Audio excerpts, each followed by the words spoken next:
Other interesting business news, you have Intuit to lay off about 10% of their employees due to poor performance.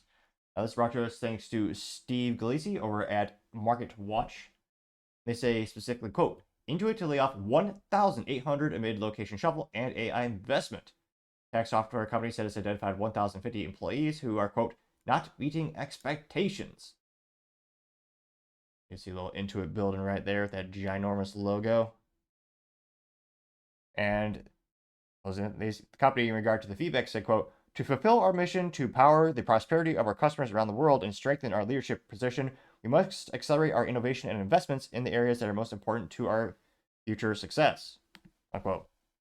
Which almost sounds like a political statement. It's so bland. I mean, it makes sense, but it also doesn't give us a lot of insight into the actual statement. They must have some politicians working over there. Now, he also said the tax management software company said about 1,050 employees who are not meeting expectations are departing from the company. It's also reducing its executive ranks by about 10% while expanding other roles and consolidating 80 technology roles to sites where it's growing its teams and capabilities. The teams are focused in Toronto, Atlanta, New York, Tel Aviv, and Bangalore, India. They say that Intuit will close its sites in Edmonton, Canada, and Boise, Idaho. Together, they employ more than 250 people. Some workers will relocate. They also said they're cutting about 300 employees from across the country. And it looks like the stock has been, went down by a little bit. I'm kind of curious what's the long-term stock trend is looking like for Intuit.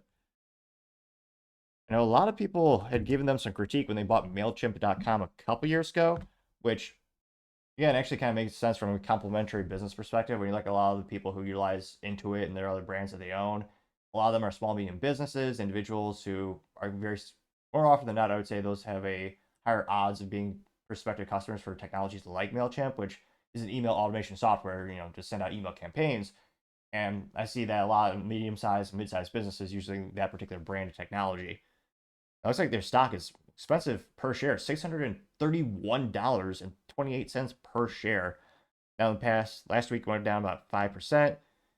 That being said, the past month is up 11.73%. Year to date, it's up 5%. Past year, it's up 34.86%. Jeez. 5 years up 137%. And of course, like most long-term successful companies, the long-term, stock increase is astronomically impressive at 1,944.83%. Market cap is $176 billion, although I don't even see a dividend yield, so a little disappointing, not much of an incentive to hold the stock, but nevertheless, I think, there's a lot of, especially tech companies, there's so many, and big businesses in general, unless you're very careful about how you're growing the company and how you're running and operating it, there's a lot of fat that you could trim from the budget. There's a lot of people who, they don't necessarily need to be there. I'll never forget when I worked at HPE, in order to get pricing approved, you'd have sometimes 3 to 4 layers of bureaucracy to get it signed off on. And truth be told, by the time it actually finished that process, the customer had already bought Dell because it's so much faster and more efficient in terms of operational processes. And of course, price, Dell was able to undercut the HPE price as well.